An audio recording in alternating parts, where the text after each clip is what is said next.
Good morning, student. Today we are going to start our chapter 5, chapter 5,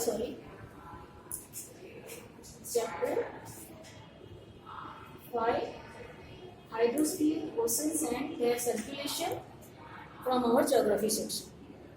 Today we will discuss about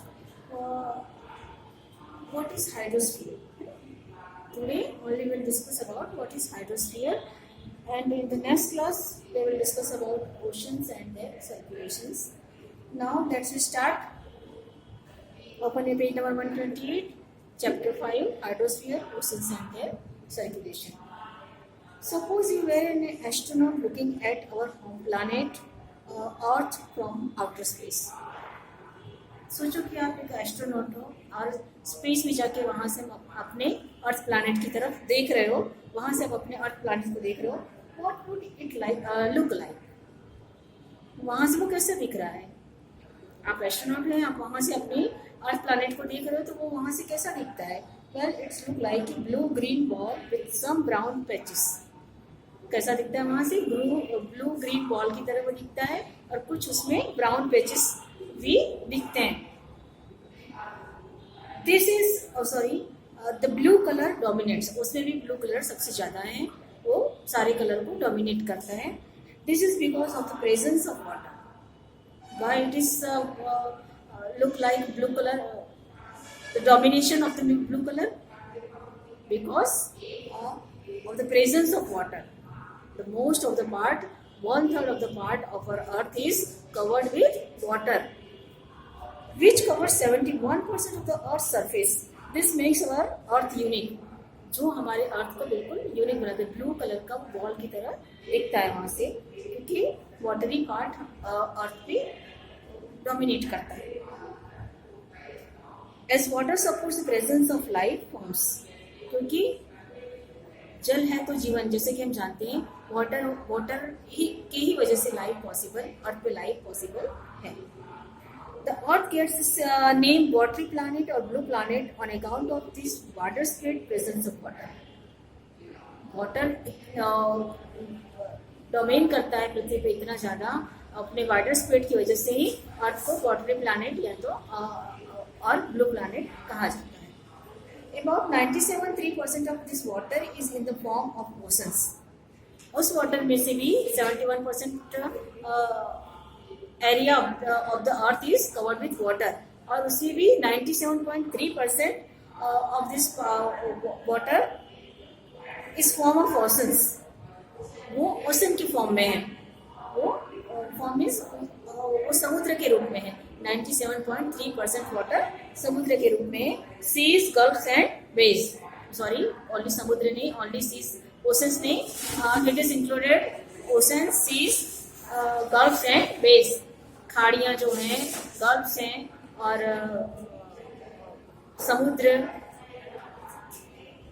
this type of form covered with water. The rest 2.7 is found as glacier and ice caps.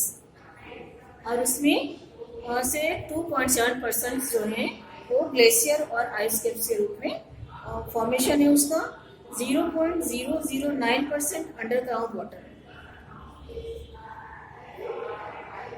0.009% के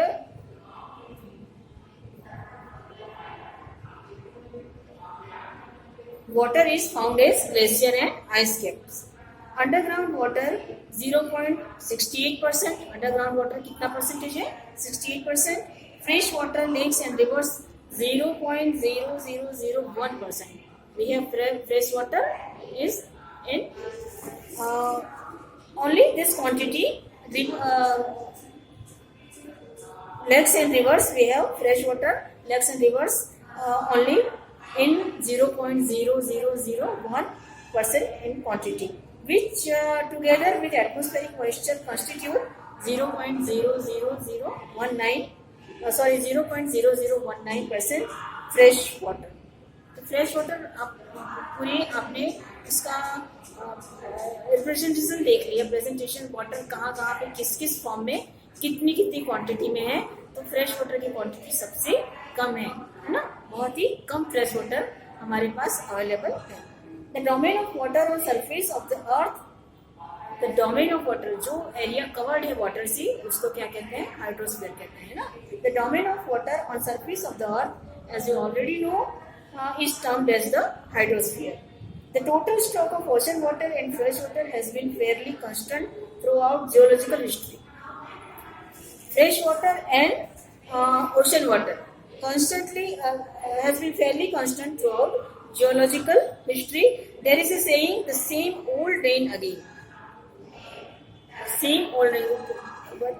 वहाँ कहा जाता है कि the same old rain again. The total amount of water present on the earth circulates within the earth's surface and the atmosphere in various forms.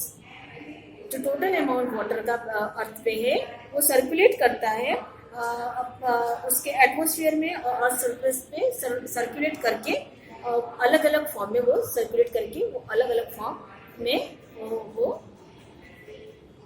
Form बन जाता है। वो water from the earth's water bodies evaporates due to heat from the sun. All water forms, earth surface का जितना भी water form है वो due to sun's heat, sun के प्रकाश से वो evaporate होके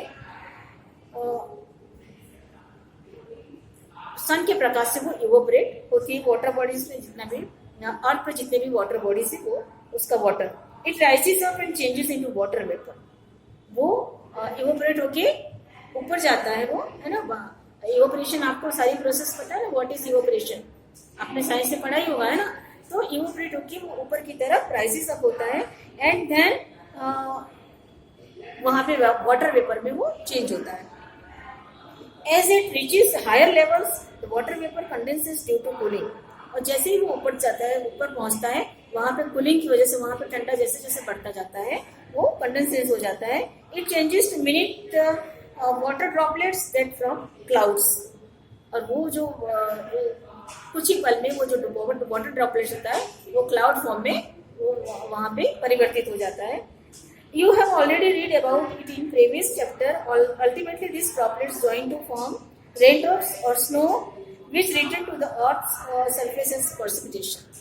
जो भी ड्रॉपलेट्स एज ए क्लाउड वहां पे रेनड्रॉप्स और स्नो वो जो ड्रॉपलेट्स जो क्लाउड फॉर्म में हो गया होता है वो ऑलरेडी जॉइन द रेनड्रॉप्स और snow which return to the earth.